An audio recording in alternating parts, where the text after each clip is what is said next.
को मंगल में रखे, मां सस्ती सद्बुद्धि को प्रदान करती रहे। बोलिए कन्हैया लाल की। इधर में श्री सूतदेव कहते हैं सनकादिक ऋषियों, जिस समय मैया द्रौपदी रो रही है, विलख रही है, तो भगवान कन्हैया ने द्रौपदी को समझाया,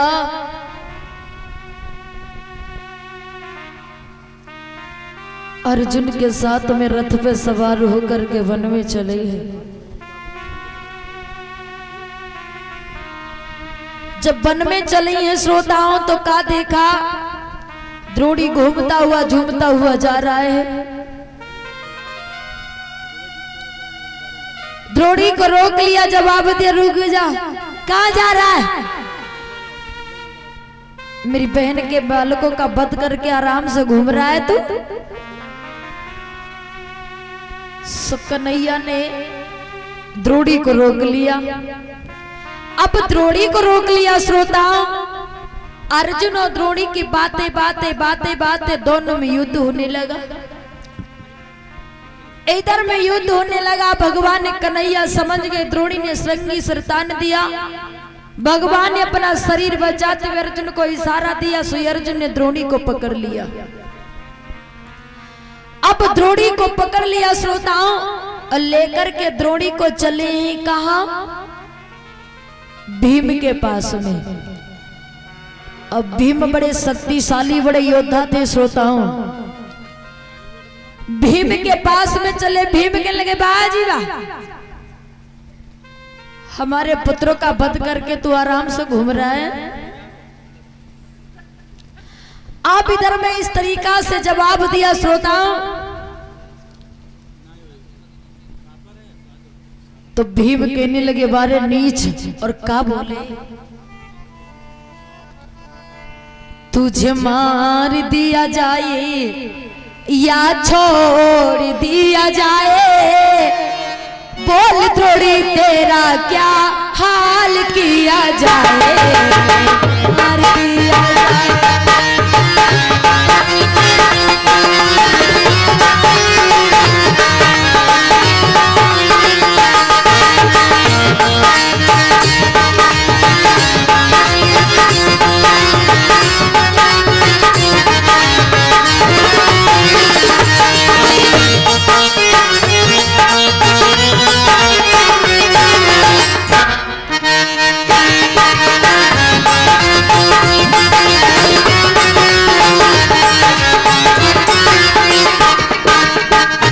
तुझे मार दिया जाए या छोड़ दिया जाए, बोल द्रोणी तेरा क्या हाल किया जाए, मार दिया जाए।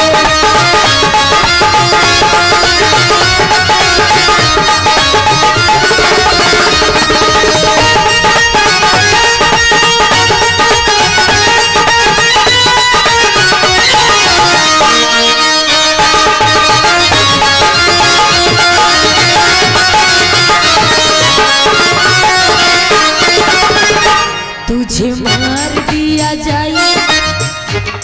भीम कह रहे, द्रोणी तूने बड़ा ही पाप किए और हमारे पुत्रों का वध किया है।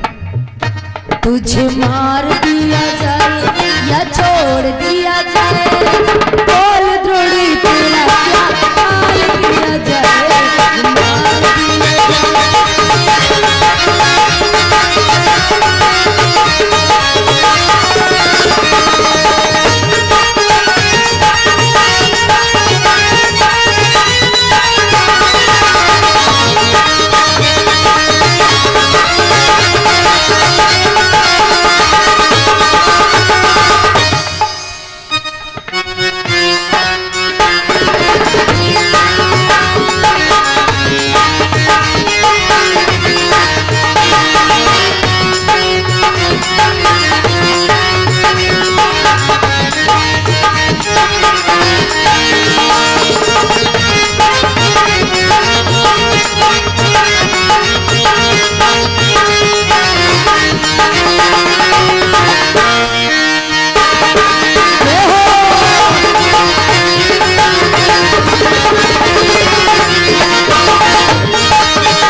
भीम कहने लगे द्रोणी तूने वैसे भी कोई अच्छा कार्य नहीं किया है, तूने 5 पुत्रों का वध किया, जानता है छोटे छोटे बालकों का वध किया है, तूने कितना बड़ा काम किया। तूने पाप ही पाप किए और मेरे हाथ में तलवार है, तेरी गर्दन मेरे सामने, तेरा जीवन मेरे हाथ में। अब द्रोणी जो हाथ जोड़ करके कहने लगा महाराज तुम सच कहते हो मैंने अपने जीवन में कोई अच्छा कार्य नहीं किया। तो द्रोणी कहने लगा महाराज कि अपनी चलती भर करनी में मैंने उठा नाई का छुरा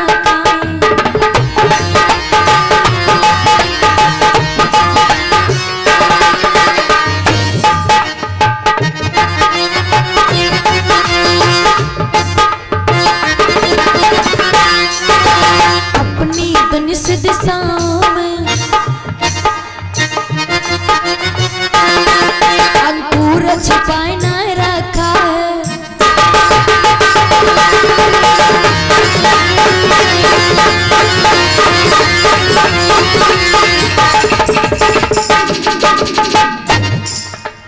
अपनी चलती भर करनी में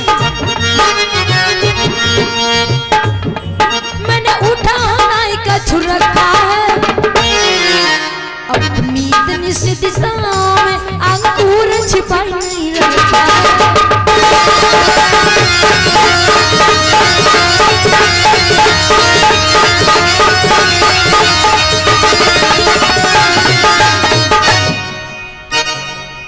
ली चला खूब इस चलती में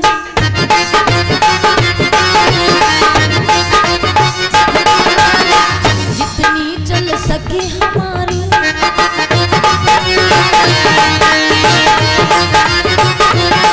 मारो तो न्याय समझता हूँ, मारो तो न्याय समझता हूँ, छोड़ो तो दया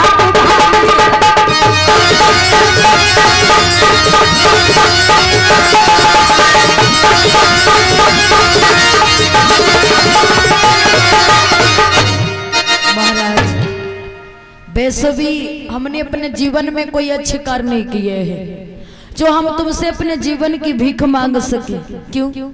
हमने पाप ही पाप किए, कोई अच्छा कार्य नहीं किया है। तुम्हारे हाथ में तलवार, मेरी गर्दन तुम्हारे सामने, मारो तो न्याय समझता हूँ और छोड़ो तो दया तुम्हारी है।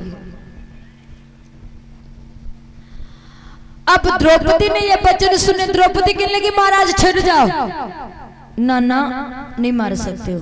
क्यों? अभी तो न मन के आंसू डाल रही थे, हाय हाय मेरे पुत्र मार दिए, अब अचानक तुझे क्या हुआ? ना ना ऐसी कोई बात नहीं महाराज। फिर बात जे है जे द्रोणी जात का ब्राह्मण और यादवों को शोभा नहीं देता है कि इस ब्राह्मण पे हाथ उठाओ।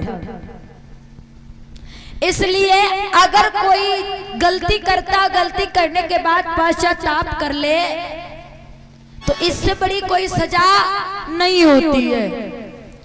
द्रोणी ने गलती की, मेरे पुत्रों को मार दिया, क्योंकि वो वापस तो नहीं आ सकते, लेकिन द्रोणी अपनी गलती का क्षमा मांग रहा है, तो इससे बड़ा इसके लिए कोई दंड नहीं है। महाराज इसे क्षमा कर दो। जवाब दिया धन्य है द्रौपदी धन्य की धरड़ी करड़ी है थमी हुई ऐसी सुशील महिलाओं से, बलवानों की यदि इज्जत है तुम जैसी अबलाओं से। अगर ये धरती थमी हुई है तो तुम्हारी जैसी महिलाओं से, बड़े बड़े वो लोगों विद्वानों की अगर इज्जत है तो तुम्हारी जैसी अबलाओं से। भगवान कन्हैया के नहीं जा द्रौपदी मैं तुझे वचन देता हूं कि जब तक सूरज चांद रहेगा, जवाब दिया द्रौपदी मैं तुझे वचन देता हूं कि दुनिया में तेरा नाम अमर रहेगा। कैसे? कि जब तक सूरज चांद रहेगा।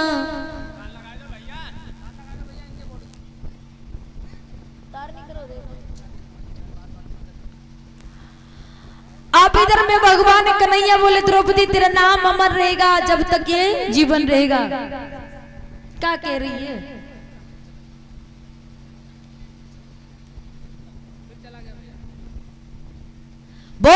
कन्हैया लाल की, सच्ची दरबार की। अब जयकारा बोलो ना। अब ढोलक चिमटा वाले चले गए, वो आर्गन पेट वाले रह गए।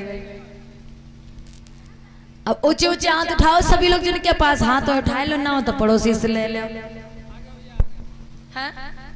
सभी लोग माता में नहीं, गलत बात उठाओ ना हाथ। अम्मा जी उठाओ। एक बात बताओ, नींद आ रही है का? है नींद आ रही है? नींद आ रही है का? एक बात बताएं, 3 लोग कभी सच नहीं बोलते हैं।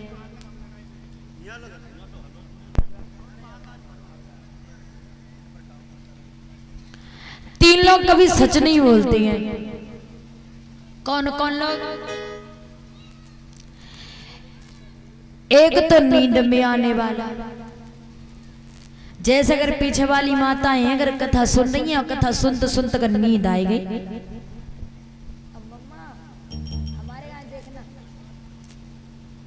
मम्मा ध्यान देना, अरे सॉरी सॉरी चाचू, पीछे वाली सु आगे वाली के नाक मारती ललके से।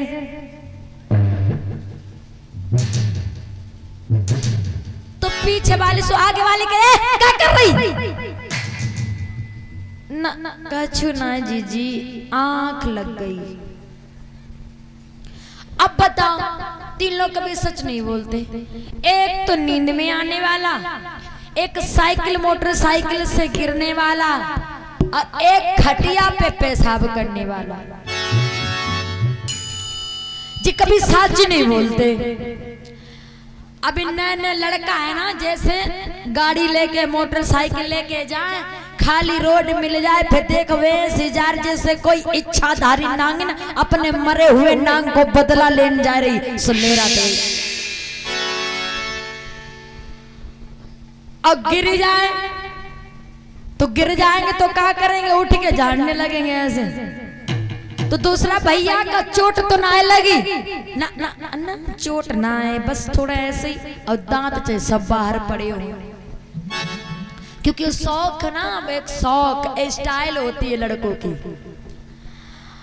अब हमारे जो शास्त्री जी हैं, जब हम लोग कथा करते हैं और कथा करके जब घर जाते हैं, दोनों लोग जब घर जाते तो कहे शास्त्री जी को एक भतीजू है, पहले एक हो तो अब 2 हो गए।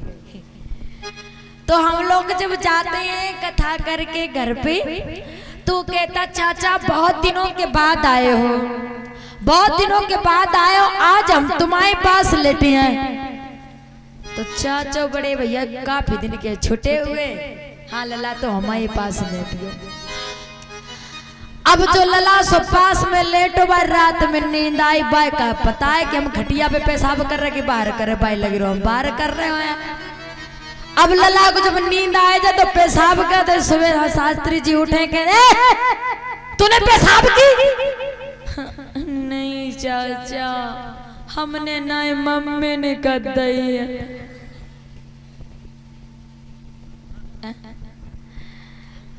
तीन लोग कबो सच नहीं बोलता। और नींद आ रहे तो का तुम बताइयो हमें नींद आ रही है, थोड़ी देर और बैठी रहो।